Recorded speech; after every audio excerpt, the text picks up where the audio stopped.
Évoquons tous ces aspects justement avec le ministre de l'Éducation nationale, Moustapha Mamba Guirassy, qui est donc notre invité ce soir. Bonsoir et merci beaucoup d'être avec nous. Bonsoir, très heureux d'être là, parler du concours général, parler de l'école. Absolument. Alors l'édition 2026 marque justement les 60 ans d'existence du concours général, 6 décennies de performance et d'excellence également. Comment justement le concours général a accompagné l'évolution de l'école sénégalaise depuis lors? Oui, 60 ans d'abord, ça se célèbre. La nation doit absolument célébrer 60 ans donc, de concours général, un concours général qui est devenu une institution. Et c'est avec une fierté républicaine que nous célébrons donc ces 60 ans.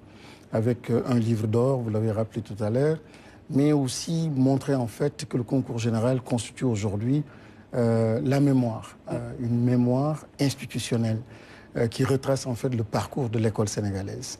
Une mémoire institutionnelle aussi qui marque et qui est une boussole pour l'excellence, la politique d'excellence du pays. Mais aussi une mémoire institutionnelle qui montre en fait que le concours général ou cette politique d'excellence est une politique qui a toujours été inclusive et qui a toujours été éthique et très territorialisée, parce qu'on verra en fait que les origines sociales, peu importe d'où l'on vient, généralement, le concours général et cette belle politique d'excellence a permis à beaucoup de nos compatriotes, beaucoup de nos enfants d'exceller et d'impacter en fait le développement de notre pays. Alors, en quoi la célébration de cette année sera donc différente des autres? Cela dit, quelles sont les innovations majeures qui sont attendues? D'abord, c'est 60 ans. 60 ans, ça se célèbre encore une fois. C'est la preuve que le Sénégal, les pères fondateurs de cette nation, ont toujours cru au capital humain, cru en l'éducation, cru en fait cette jeunesse, et que c'est en s'appuyant sur cette jeunesse, sur le capital humain, qu'on pourra transformer le pays. Ça, c'est déjà une chose extrêmement importante. Donc une politique qui a été transpartisane, qui a été transpolitique et qui a survécu donc à beaucoup de régimes. Et ça, franchement, c'est à saluer. Et donc l'école est comme sanctuarisée par la République sénégalaise, par la nation sénégalaise, par tous nos compatriotes.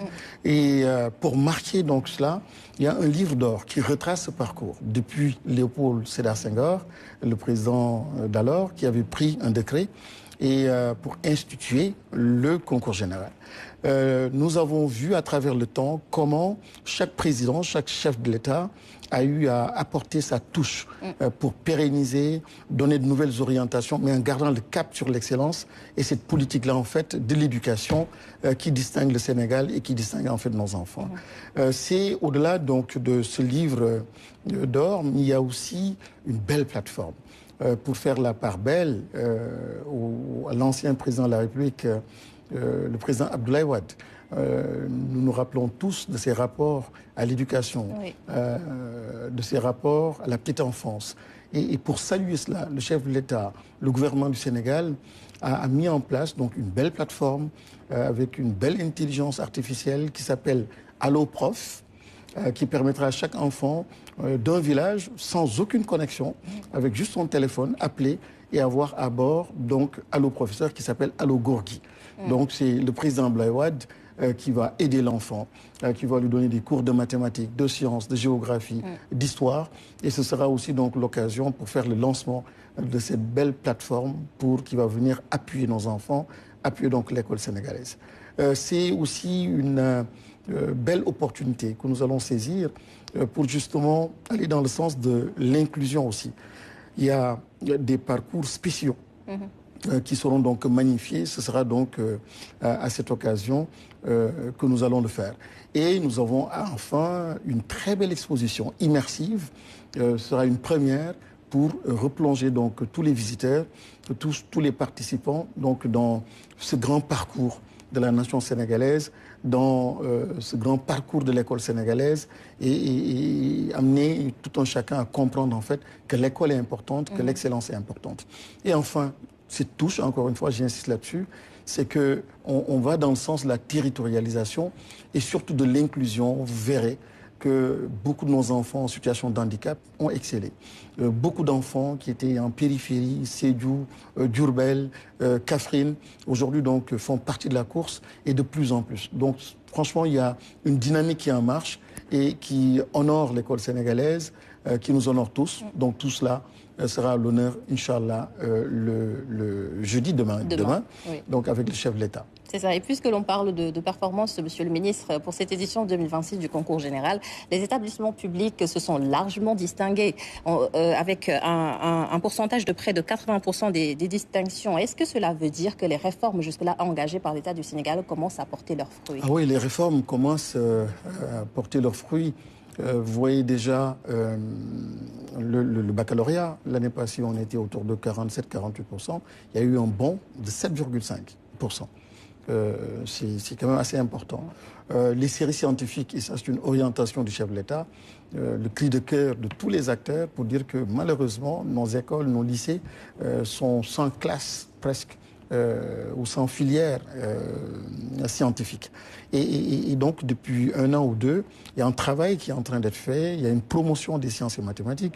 On a vu en fait qu'il y a un bond extrêmement important et qui réconforte quant à la dynamique et aux orientations prises par les autorités.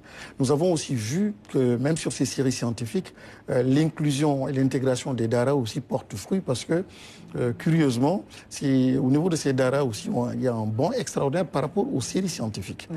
Alors donc, il y a une dynamique, et naturellement, la gente féminine, nos jeunes filles qui performent, qui sont toujours sur le haut du podium, avec un plus grand nombre donc, de réussites au baccalauréat, au concours général, au BFM, au CFE. Rappelez aussi que le BFM aussi a connu un bond, le CFE a connu un bond. Il y a eu donc vraiment des avancées en termes de digitalisation, en termes d'implication, de stabilité donc, du climat social, de l'opérationnalisation de la société éducative, de plus en plus d'acteurs. Vous nous avez vu il y a quelques jours avec les anciens ministres de l'Éducation nationale, près d'une dizaine, donc autour de l'éducation, autour de l'enfant.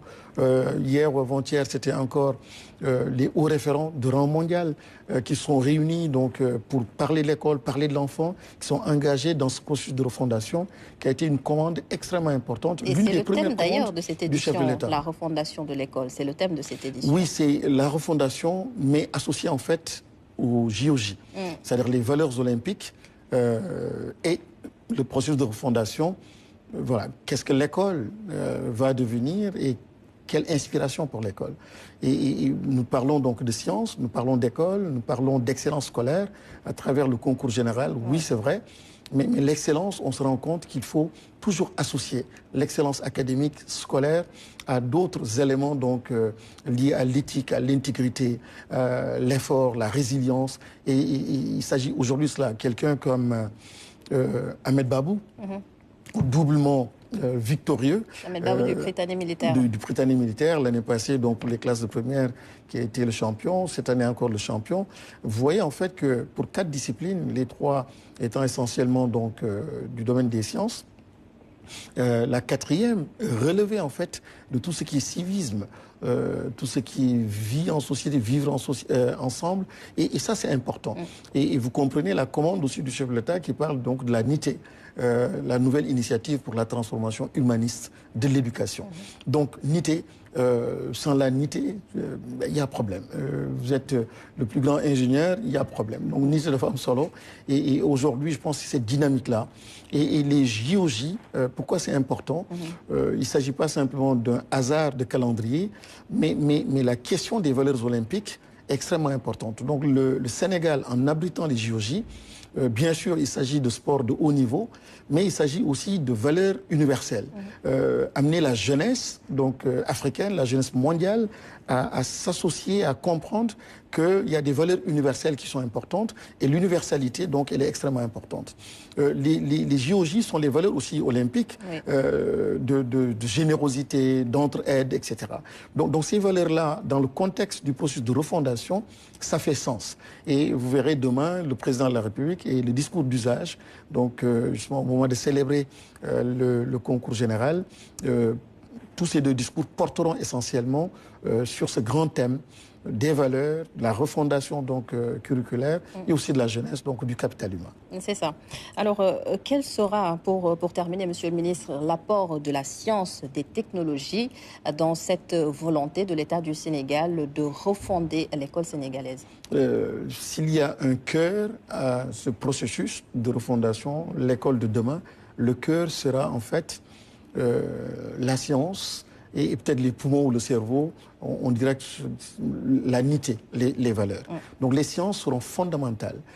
Nous devons absolument, lorsqu'on parle de souveraineté économique, souveraineté cognitive, éducative, il faut absolument mettre en avant en fait les sciences, les technologies. Nos enfants doivent absolument être outillés. C'est pour cela d'ailleurs que le chef d'État a récemment annoncé le lancement d'un concours de mathématiques, sciences, technologies et innovation. Exactement, pour démocratiser et toucher donc les enfants à tous les niveaux, pas seulement attendre donc, le concours général, mais dès la classe de CM2, que les enfants soient dans une logique d'émulation et que soit une politique d'excellence démocratisée qui touche le maximum d'enfants possible. Donc les sciences sont fondamentales.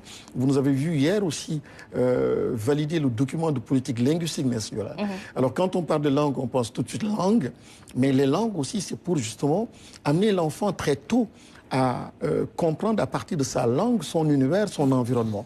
Et donc à comprendre, mieux comprendre les sciences, les mathématiques. Donc il y a toute une politique globale à tout point de vue. Lorsqu'on parle de fondation, beaucoup pensent aussi au seul programme enseigné dans une salle de classe, mais c'est un grand tout. C'est l'environnement scolaire, c'est l'enseignant lui-même, c'est l'écosystème. Donc c'est pas mal de paramètres pour changer complètement la dynamique. On fait d'ailleurs la différence entre révision, réforme et refondation. Cette fois-ci, on ne casse pas tout, on ne change pas pour changer, mais on veut véritablement reproduire ou produire en fait l'école qui nous ressemble, l'école que nous voulons pour nos enfants, parce que malheureusement, beaucoup d'universités, beaucoup d'écoles, mais le résultat, très souvent dans les familles, on est déçu. L'État aussi n'a pas toujours le capital humain pour porter ou pour l'accompagner dans son développement. C'est ça. Merci beaucoup, Monsieur le ministre de l'Éducation nationale, Moustapha Guirassy. Merci pour toutes ces précisions. La cérémonie, c'est donc demain matin et ce sera présidé par le président Bassirou Diomaye Faye. Exact. Merci beaucoup. Merci. Alors, les